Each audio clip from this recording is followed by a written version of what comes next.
Hi everyone! So ayan, today may panibago na naman tayong vlog. And in today's video guys, yung aking gagawin ay magre-review ako sa inyo ng panibagong skincare product. And with this one ay another review ng Mugwort Clay Stick. At itong product na ito ay from The Skintific. So wag na nga nating pahabain, ito na nga yung product na bibigyan ko ng review sa inyo today. And this is the product. So as you can see on your screen, this is it. This is the Skintific Mugwort Acne Clay Stick. So this is how it looks like. It comes with this green box and green packaging. So I got this for 300 plus pesos. And itong product na ito ay available sa Shopee, sa Lazada, sa TikTok Shop. And I'm not really sure if this one ay present or available sa mga mall, sa mga drugstore. But itong product na ito ay available naman sa mga online platforms. And if you want to try the product, okay? So sa 300 plus, meron kang 40 grams of the product. And actually, matagal mo magagamit itong product na ito. And even now, meron pa din akong natirang product. So, itong product na ito ay ginagamit 2 to 3 times a week lang. Hindi siya everyday ginagamit. And yung paggamit sa kanya, kung gagamitin siya, i-cleanse nyo muna yung inyong face. So, after that, ipat-dry nyo lang. And kapag tuyo na, pwede nyo na siyang i-apply. And yung application naman nito ay mabilis na siyang i-apply sa skin. And kapag na-apply nyo na evenly sa inyong face, huwag nyo ilalagay dun sa mga area na mas malapit sa mouth and then sa inyong eyes. So, you just have to leave the product for 10 to 15 minutes. Pero, I suggest guys, kung kayo ay may sensitive na skin and first time nyo palang itry itong product na ito, you have to do a patch test para if magkaroon kayo ng redness and irritation sa inyong skin, hindi makaka-compromise yung inyong skin, okay? So, mag-test kayo dito sa likod ng inyong tenga and then if magkaroon ng reaction ay stop yung paggamit sa product. And then if wala namang reaction or negative reaction, pwede nyo i-continue. And then, wag nyo muna siyang i-stay ng 10 minutes to 15 minutes. You have to try muna ng 5 minutes para lang ma-safe yung inyong skin.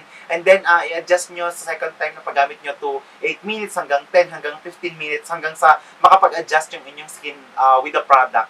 Okay, so ganun. Yung mga hina-highlight na ingredients sa product na ito ay niacinamide, salicylic acid, and centella asiatica.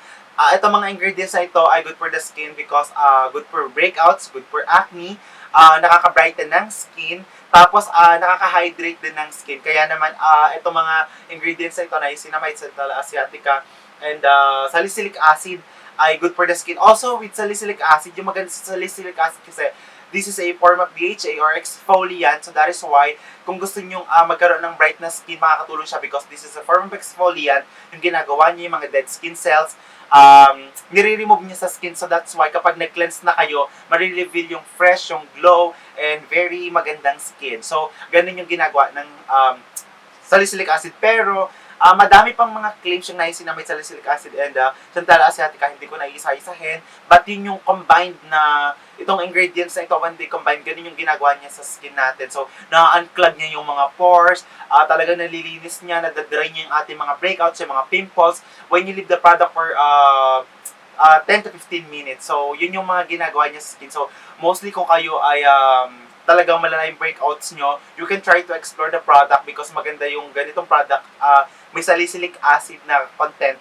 And then, talagang napapatuyo niya yung mga pimples, mga breakouts. So, yun, you just have to explore the product. And yun pala guys, disclaimer lang, everything that will be shared sa video na ito ay based sa aking personal experience upon trying, upon testing the product, and possible na yung experience ko ay maging iba sa experience mo and vice versa. Okay, so yung aking skin type ay combination skin type, which is oily yung aking T-zone, and there's na aking face ay dry.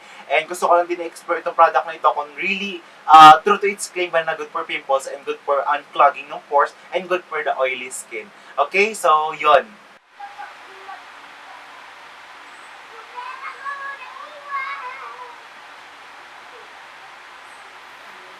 This is my face. So skinny, so fresh, and this is my skin. This is the front, this is the side. This is the front and then the other side. So ayun guys, and this is my skin after washing with water. And as you can see, I can feel na ang fresh sa aking skin and ang glow ng aking skin. I can see it. So, that's my skin using the Skintific, and this is my face, side view, ang glow ng aking skin. The front and the side. This is my face. So, ayun guys, and yung mga claims naman ng product na ito, this one daw ay it helps to cleanse and hydrate the skin. So, cleanse in a way na this one, it will help to unclog the pores. And of course, ma-hydrate yung iyong skin.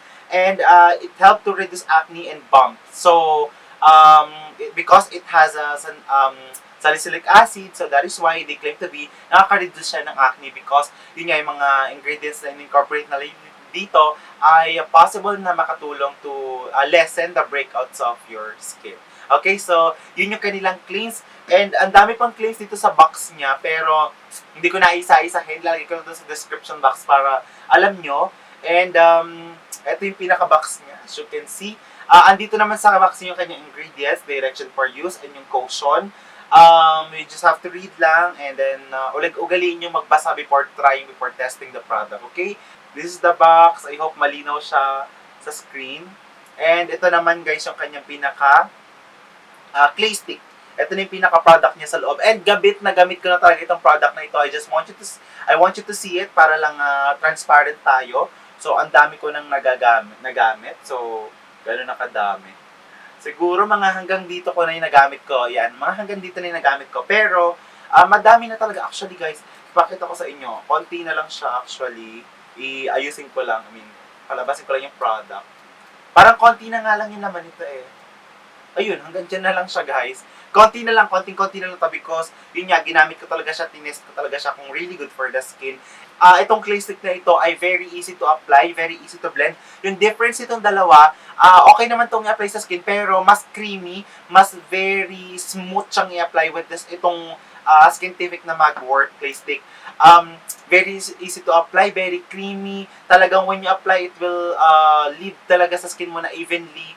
Actually, wala naman akong problema when applying the product. And when it comes with the fragrance naman, wala din naman akong negative reaction or wala naman akong problema with the fragrance. So, ayun guys, and ito na nga yung part ng aking review using the product. So, I've been using the product for a very long time na. I think mga months ko na siyang ginagamit. Okay, so consistent ko siyang ginamit para ma-address lang yung aking mga tigyawat, yung aking skin, kung talaga ba nakaka-bright siya ng skin. Now, dahil matagal ko siyang tinest, binigyan ko talaga siya ng time. I have to admit with you, the first time that I tried the product, ay nagkaroon ako ng redness, pero hindi naman sobrang malala na redness. Nagkaroon ako ng konting irritation, pero hindi din malala. So, that is why sabi ko, baka hindi ko talaga siya gamitin. But I kept on trying the product. Tinry ko talaga siya hanggang sa, it turned out na naging okay siya sa aking skin. Nung unang try ko sa kanya, I just leave it for 5 minutes, again 10 hanggang sa 15 minutes, and then okay na siya sa aking skin until the last time na ginamit ko siya, wala naman akong negative na experience. So, I suggest if you're going to try the product, i-test nyo muna, tapos wag nyo patagalin muna ng 10 minutes para mag-adjust yung inyong skin. So, when it comes naman talaga sa may negative ako na experience, pero nung unang time ko lang na-try to, pero the second, the third, hindi na ako nagkaroon ng other negative experience. So, yun lang. Now, when it comes naman sa skin, itong product na ito, hindi siya natutuyo, pero I can sense talaga, but I can sense. So, I can feel na, hindi siya natutuyo sa skin, pero I can feel na talagang nare-remove niya yung mga oil sa aking skin. Good for the oil. Nakakatulong talaga siya para ma-absorb yung oil mo sa skin. Yung napansin ko lang with the product, kapag after mo siyang gamitin, kapag hindi pa tuyo yung iyong skin, very hydrating, very moisturizing. Pero once na matuyo na yung iyong skin, I can feel na may konti siyang dry sa skin, pagka-dry. Which is normal naman because ganun talaga yung pwede maging reason talaga. Pwede maging effect kapag yung product ay may salicylic acid. So, I suggest if you're going to use the product, you have to use moisturizer para lang maging safe yung inyong skin. But definitely, wala naman akong negative na experience sa product na ito. Nakaka-unclog siya ng pores, nakakatulong siya for breakouts, nakakatulong siya for pimples, pero yung mga claims naman ng mga vlogger na 2 to 3 uses okay na, I cannot claim that because tinas ko talaga yung product, hindi naman. But nakakatulong talaga siya sa mga breakouts. masasabi ko lang sa inyo guys, if you're going to use the product, makakatulong siya, pero hindi siya 100% na makakatulong sa inyong skin, sa inyong mga breakouts. Better use aftercare, for example, mga toner, cleanser, yung mga creams or yung mga serum para really ma-address yung inyong breakouts. Huwag lang kayo magdepende sa product na ito because this product ay maglilive lang ng 15 minutes sa inyong skin. Makakatulong lang siya pero hindi ito yung pinaka fully makaka-address ng inyong breakout sa inyong skin. Now, when it comes naman dun sa brightening, nakaka-bright talaga siya ng skin because this also So, meron kasi siyang salicylic acid. So, that's a form of exfoliant. So, once you rinse it off, talagang makikita mo na bright talaga yung inyong skin. But if you're going to try the product for breakouts, I suggest na magkaroon kayo ng aftercare pa din. Hindi lang kayo magdedepende sa Mugwort Clistic ni Skintific. Okay siyang gamitin actually. I love the product. Wala naman ako negative na maka-comment. But I want to emphasize lang na you have to use a aftercare if you're going to use the product. Nakakatulong siya for unclogging ng pores, nakaka-bright siya ng skin. Talagang I really gave my best na itry yung product and okay na okay naman siyang gamitin.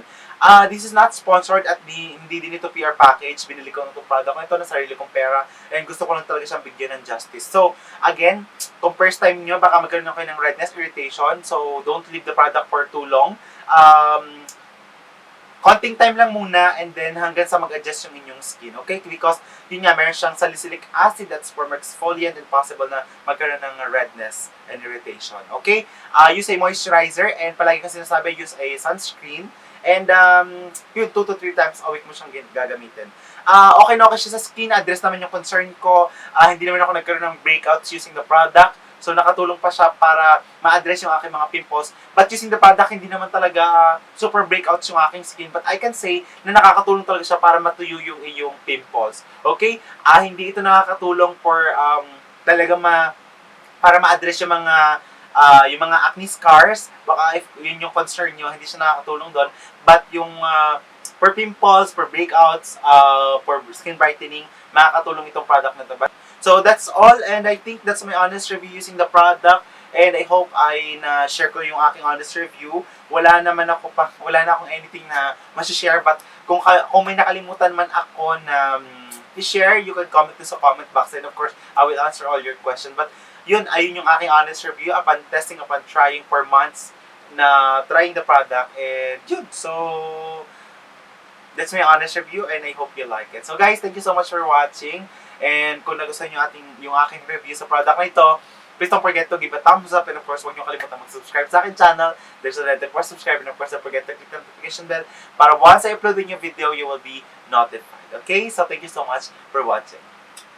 Bye-bye!